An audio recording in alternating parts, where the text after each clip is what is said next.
undrugged real world of trying to get their of trying to keep the weight off. Now, I should point out that this set costs $100 per employee who requests a GLP-1 drug for weight loss. That will be likely 5 to 15% of your entire population if you cover the drugs over the course of the year who will be making this request. And we will show you on our weight loss drug economics calculator where that number comes from, and you can change it. So first thing we're going to talk about here is the new thing. And one of the reasons that, frankly, we should have made this 45 minutes is the impact of Zepbound. Now, some of you may be saying, Zepbound? What the heck is Zepbound? Well, let's find out how much you know about Zepbound. What is the difference between Wegovy and Zepbound? Wegovy is less effective. Wegovy is less expensive. None. They are the same drug with different names. Or because Zepbound is more powerful, it has more side effects. Now, while you're answering that, I did notice that this always happens. Questions are already coming in. Mark, you want to hit the first one there? Yeah. When Quizzify puts out this educational material, who will monitor and report on Quizzify GLP-1 educational requirements? Okay, so typically what we do here is, because you as HR cannot know who is being pre-certed for these drugs, when the names come in, we assign a number to them, and that number then goes to the PBM or whoever is in charge of creating the green light. So the whole thing should work quite smoothly. Now, let's see how many people know what Zepbound is. Mark, what do we have? Okay. Oh, aren't you glad you joined this webinar, folks? The winner in a landslide is none. They are the same drug with different names. Okay, so let's see what the answer is. The answer is Wegovy is less effective. Okay, so they are not the same drug with different names. The Zepbound is the same as Mounjaro. Mounjaro, it's the identical drug, identical dose. Mounjaro is indicated for diabetes, Zepbound for weight loss. Now, Wegovy owns the market, which is why you've never heard of Zepbound, but Zepbound is actually, this is not our opinion, this is the FDA opinion, a better drug, not the FDA, this is what the actual data shows, is a better drug, period. Now, they changed their name from Mounjaro to Zepbound for reasons that really aren't worth going into, and frankly, we don't particularly understand why they did it. But it is the same as Mounjaro, except labeled for weight loss. It is also less expensive by several $1,000s a year right now. It is possible that Wegovy matches that price, but because they have 70% of the market, and as we just learned, nobody has heard of Zepbound, it's unlikely they're going to reduce the price of Wegovy for quite some time. If you are not covering both, cover Zepbound. We've got your back on this with employee quizzes. If you cover both, our quizzes can nudge people over to Zepbound. Now, it's not just you. It's less than half of doctors know that Zepbound, which is tirzepatide, is the most effective of the GLP-1s. This comes from a quiz by a continuing ed organization called Medscape that doctors take, and frankly, I take sometimes too. And they asked what was the best GLP-1, the most effective GLP-1, and only 41% correctly said that this is a more effective GLP-1 than the Ozempic formula. So now that we have the impact of Zepbound, let's go to the weight loss drug economics calculator. I think I actually have it up here. And see what that does to the numbers. All right, now those of you who were on the September webinar, remember that we have a calculator, it's quite comprehensive at this point, that will tell you how much you spend on these, will spend if you cover these drugs. You can put your own assumptions on the left. On the right, it will tell you the increase in your overall health spend, not your drug spend, your overall health spend if you cover these drugs, and how much you can reduce it by using Quizzify, coaching, etc. It will also tell you if you are a CFO or if there is a CFO in your organization, how much this drug will actually reduce your profit margin if you don't do something to increase your price or make cost reduction somewhere else or whatnot. And it is a very significant amount in percentage points, not percentage points. In fact, you heard it here first, the inflation rate in 2024 is itself going to go up by about 10 basis points, specifically due to this class of drugs. Remember where you heard it? We are on a recorded line. So you enter your own things here. Now note, okay, we now have the price of Wegovy in here. If we change it to the price of Zepbound, which is 12,720, we're already saving you money. See, this went into single digits right here. So you've already paid for your time on this webinar. Then you have to put in whether you have insurance or whether you have a copay. We're going with an obesity rate of 30% in this example, and that 15% are interested in eligible, indicated, and interested. There is going to be a significant percentage who cheat to reach a 30 BMI in order to get access to the drugs to lose weight. The average US BMI is, among adults, is about 28.5. It doesn't take much to reach 30. And this number is very, very sensitive to these numbers over here. If you somehow eliminated cheating, your total would go down quite substantially, but I don't know how you eliminate the cheating, which is one reason, by the way, that regular pre-cert doesn't work because the PBMs have no way of knowing who cheated either. Then we have all the offsetting benefits, and we're not going to go through this. We went through this last week. If you write to mark@quizzify.com and you are a purchasing entity or advising purchasing entity, we will send you this gratis. Otherwise, just have your credit card out. Note that a large number of people who start on the Quizzify Curb Their Enthusiasm quiz do not end up getting the drug. So this is very cost effective. We think the number is more like 40%, which gives you a mind-blowing reduction here. And we spend a little bit of money on Quizzify, save $500,000 per 1,000 people. But we put in 20% just to be conservative here. And it's also possible, and this probably number's too high, it's also possible that all the all the quizzing that we're doing, the education that we're doing, reduces other events, but we don't know that. In fact, I'm going to make this 0 because we don't really know that. But you still get a massive reduction here. Now, I'm not going to go through the rest of this because number one, we already did, and number two, you can ask for it. Number three, we only have half an hour. So I'm going to jump out of this, exit full screen, back to the PowerPoint from current slide, and here we go. So now, this is the fun part. We're going to test your knowledge of these drugs, okay? So as we mentioned, they start with the 18-question Curb Your Enthusiasm quiz. Let's take a sample question from that quiz. What is the most serious suspected side effect not listed on the label? Is it uromycetitis, stomach paralysis, lupus, or alopecia? And while you're voting, Mark, I know several more questions have come in with. Yeah, one is, do we pay for the whole population at $100 per employee, or are we only paying for the people who are asking to go on a GLP-1 for weight loss? Well, you're specifically normally, when we're doing PMPY, we're doing it across the whole population. This is specifically for people on weight loss. It covers people who stay for the year. It covers people we were able to discourage. Frankly, it is a considerably harder thing to do than our typical program because people are getting on and off, and we have to coordinate with the PBM. But even so, $100 versus $10,000 to $15,000 for the drug. And how many people in an insured group would, this is, you're estimating, but how many do you think could be asking for these GLP-1s for weight loss? What percent of the overall population?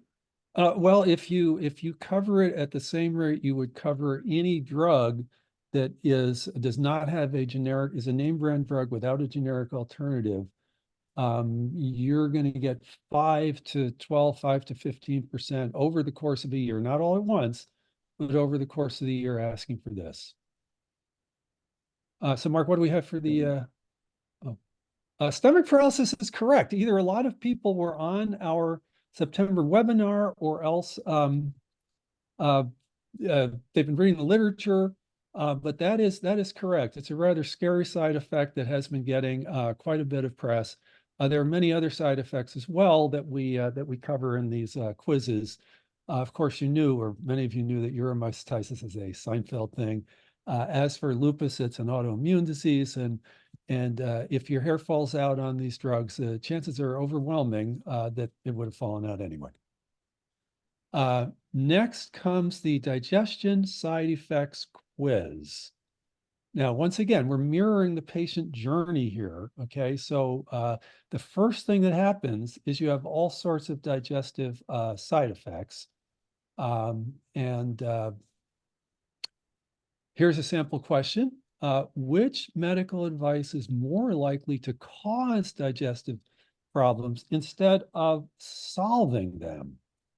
Do not nap or lie down after eating. Take Tums for heartburn. Take laxatives for constipation.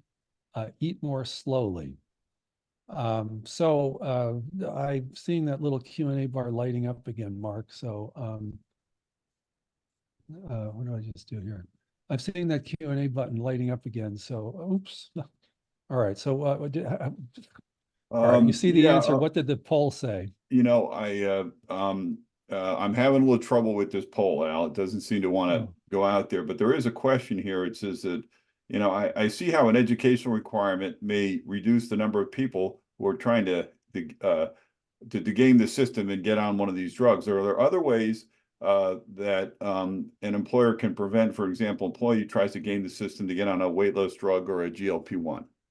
Okay, it is very, very difficult to game this, to catch the gamers of this system, because all you have to do is get to a certain BMI, and there's nothing we can do. There's nothing the PBM can do. If it is certified by a doctor or whoever does the certification, you're in. So I am going to tell you, we cannot prevent people from gaming the system. All we can do is discourage people who are looking for a magic bullet and educate those who are not looking for a magic bullet to make them wiser consumers of these drugs. Now, unfortunately, we couldn't do the poll on laxatives, but I will tell you that the particular incorrect information, maybe I can figure out how to get back to this this other slide here. Okay, the particular incorrect information is to take laxatives for constipation. That is legitimate medical advice, or that is medical advice that gets given. The other things, you absolutely should not lie down after eating. We had something about that in September about elevating your bed. Heartburn, we have a whole section on heartburn because it's a very common complication, and Tums should be your first line response. You shouldn't be jumping into the, the Prilosec, the Prevacid, whatever. And by all means, eat more slowly. Let's get into the laxative thing. Laxatives are not all safe. Some are, some aren't. There's a huge difference, but people are taking them so much that there's actually a shortage of laxatives in the fall. I think it's been resolved now. And this shocked me when I heard about it, because if there's one thing that American companies are really, really good at, it's producing massive quantities of processed goods, drugs, and processed foods that we shouldn't be consuming so much of. And yet people were taking so many laxatives, they were in shortage. Now, one of the things that you should learn about laxatives, before we get to what you should learn, we didn't just make this up. Doctors are recommending these laxatives. This is that same Medscape quiz we saw before. And the question is, which of these practices should be avoided to reduce some of the common adverse effects of these drugs? Only 27% said to avoid laxatives. This one is correct as well, which is to lie down immediately after eating. 9% said to avoid fiber, which of course is exactly, the opposite. And 30%, I'm sorry, 18% got it right or got it wrong. You're supposed to, no, I'm sorry, yeah, this should be avoided. You should eat your meals much more slowly. Now, all laxatives are not created equal. You can take Metamucil every day for the rest of your life and you'll be fine. This, on the other hand, and the drugs like this, it says #1 doctor recommend. I don't know, these doctors must be the same as these doctors. You do not want to be taking this stuff regularly. This, yeah, this, no. So then there come 10 monthly quizzes on nutrition, hidden sugars, food shopping, gut health, exercise. Now, you can use these just as education, or you can require people to take them for continued authorization. Because remember, you're spending a lot of money on these drugs, and it's the least I think you could require of an employee to at least learn stuff along the way. I mean, you're not hammering them with the PBM writing them nasty notes about how they're going to lose their authorization. You're just telling them, we're paying, you're learning. So let's do a couple of examples here. What is the most serious potential nutrient deficiency that you risk now that you're eating less? Is it fiber, protein, iron, or vitamin D? And Mark, I'm seeing a bunch of questions come in. Yeah, we got the poll up there this time. And the question is there a relationship between education and obesity? Without question, this just actually came out the other day. I mean, it was fairly intuitive, but this particular stat was that of people who start college, people who are not obese are considerably more likely, I think 40% versus 28% more likely to finish college in a particular period of time. And that is true on a macro level. And it's also true on a micro level. The more people learn about these things, the better experience they're going to have with them, the more likely they are not to get on them if they shouldn't be on them, and the more likely they are to succeed once they get off, if we've trained them about it. So Mark, what do we have here? Okay, so this is a close one. It looks like protein won. Now, protein is not the right answer. Fiber is the right answer. Iron and vitamin D, we're just recommending for these so-called micronutrients that people just take a supplement, because it is a simple multivitamin, multimineral supplement, because it is quite possible that you'll miss out on a few micronutrients, but those are very easy to compensate for. It's the so-called macronutrients where you're going to lose out. Now, this is a little bit subtle, so I'm going to spend a little bit of time on it here. But the answer is not protein for two reasons. Number one, essentially no matter what you do, and we have this in the quizzes, your muscle mass is going to diminish if you're taking these drugs. That's the bad news. The good news is that your muscle to fat ratio will improve considerably even as your total muscle mass diminishes. So that's thing number one. Thing number two is when you have a protein deficiency, which you probably won't because Americans get tons and tons of protein. If you did have a deficiency in protein, you could fix it simply by eating more protein. It's like if you have a vitamin deficiency, you fix it by eating more vitamin. Not the case with fiber.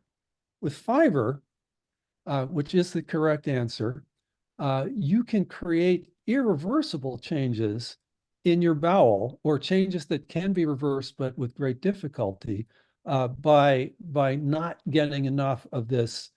It's an actual superfood. It's probably really one of the very few actual superfoods in our diet. This particular article or stat came out even before people were on these drugs.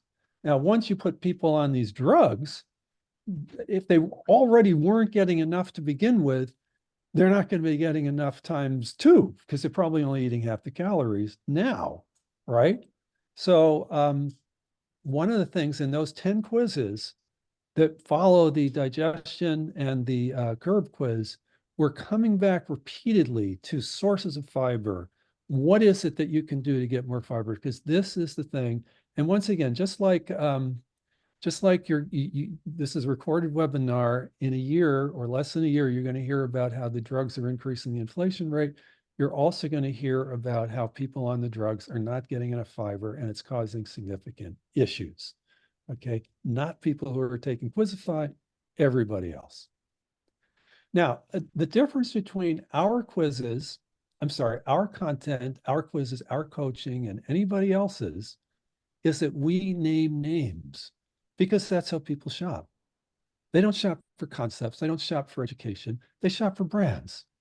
And the vast 74% of all processed foods contain sugar. So this is a question, which of the following does not contain sugar? The Daisy Cottage cheese, the Lay's baked potato chips, the Harvest snaps, or the Naked Green Machine juice. Well, this is a little bit of a giveaway because it says no sugar added here. While you're voting, Mark, I think we've got quite a number more questions here. Yeah, this question is, can you explain if there's any intricacies in terms of trying to implement Quizzify? How simple or how short of a process is it to get going with the companion quiz set? Well, because there's a mapping of the names to numbers, we don't get any personal health information. There's no HIPAA issues. And it's actually, I mean, it's always, a thing to implement anything, but our implementation is vastly easier than any other implementation you could think of because of the lack of PHI. We don't need fancy information about people. We just need to know who they are. They pass the quiz, a number gets assigned to them. They put the number in, the number goes to the PBM, and it's authorized, and it's that simple. Okay, let's see. And the survey says, okay, the cottage cheese with fruit, that's correct. Anytime you see with fruit, whether you're stirring it up from the bottom like in yogurt, whether it's on the top, et cetera, and it's processed food, it is full of sugar. Now, in fact, there's some good stuff in here too, some protein, even a little fiber, but it's full of sugar. And it's a kind of thing that when you get off these drugs, you better, even when you're on them, you should be avoiding. Baked potato chips actually incredibly have sugar in them. Not a huge amount, but one of the things we teach is anytime a label says X% less fat or contains no cholesterol or something like that, or gluten-free, chances are it's full of something bad. Now, the pea crisp is actually the correct answer. So the majority won this time. These pea crisp are probably the healthiest processed food snack you can buy. We actually have some right in our closet here. I mean, they're really good for you, and I like the way they taste. Yeah, they have a little salt in them, but sugar kills many more people than salt. Now, the Naked Green Machine juice, this is what they want you to think. They want you to think that it has no added sugar in it because it says it has no added sugar. But in fact, we've investigated it. It is full of added sugar. You might say, how can they get away with saying no added sugar if it's full of added sugar? That's a conversation for another time. But basically, a fruit juice concentrate is considered an added sugar unless it is added to a fruit or vegetable juice, in which case it's considered a natural sugar. So they can add FDA added sugars all they want, as long as they're fruit concentrates, and still be able to say no sugar added. There's more sugar in that bottle than there is in the equivalent amount of Coca-Cola. So one question we get is, how do we work with coaching? Well, we can be standalone. A lot of the times we are, but we can complement coaching like the left shoe complements the right shoe. Well, in this case, the right shoe, the coaching is considerably much more expensive. If you are greenfield, you have not picked a coaching partner, we can work with anybody. We're type AB blood, like type AB blood, universal recipient, but we prefer US preventive medicine, and you should too, because they are already prodigious users of Quizzify. They already know how it works. It's already integrated. You can start much sooner, and you don't have to worry about them saying something that Quizzify doesn't say, which frankly would be wrong, or vice versa. So just to put them together, what Quizzify provides is we have this curb your enthusiasm quizzes to discourage the tire kickers. Then we have support for the side effects, early side effects, and ongoing nutritional education. If you don't use USPN, they already take the quizzes. Make sure your coaches take these quizzes too. So number one, what they say is complementary to Quizzify. They can point to the Quizzify quizzes and have people take them. And they also give advice which is consistent with Quizzify and correct. We basically, like the cartoon up here, make their job much easier. So the question we'll leave you with, and then we timed this actually quite well. We have time for like 2 more questions. Is it worth spending $100 to discourage tire kickers and then improve outcomes and improve the entire experience for people on a drug that you're spending $10,000 for? So you're avoiding all the punitive pre-cert, which doesn't work anyway because people can game the system. So people hate it and it doesn't work. It's like, aside from that, how did you like the theater, Mrs. Lincoln kind of thing? That's a question we'll leave you with. And Mark, we still have virtually everybody. That's one of the benefits of a half-hour webinar. Yeah, there is a question about rebates. And again, you can get the calculator free if you just ping me at Mark at Quizzify. There is a way that you can adjust the cost for different rebates. But even a 50% rebate on a $10,000 drug still leaves you with a $5,000 a year drug. So this the economics of using health literacy education still makes sense. We do not know what the rebates are all across the system. We know there are some rebates offered. We don't know what they may be on this the new drug that Al was talking about as well. There is another question here about can we integrate? Can Quizzify integrate our resources in terms of our quizzes with a PBM, a TPA, or a navigation program? And the answer is yes. At this point, we've done quite a few different integrations in a variety of different platforms. So, and as Al was describing, we have a way to do this in a very simple and straightforward way, and protect the personal health information of the individual who might be asking for this drug. We have time for one more question, Mark.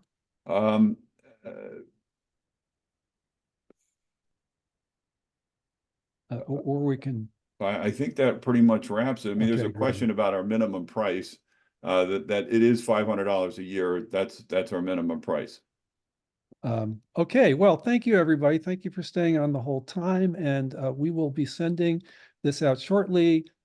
Tomorrow, you can contact Mark if you think you qualify for the free calculator. Otherwise, just get your credit card out, and we'll be in touch. Okay, thank you.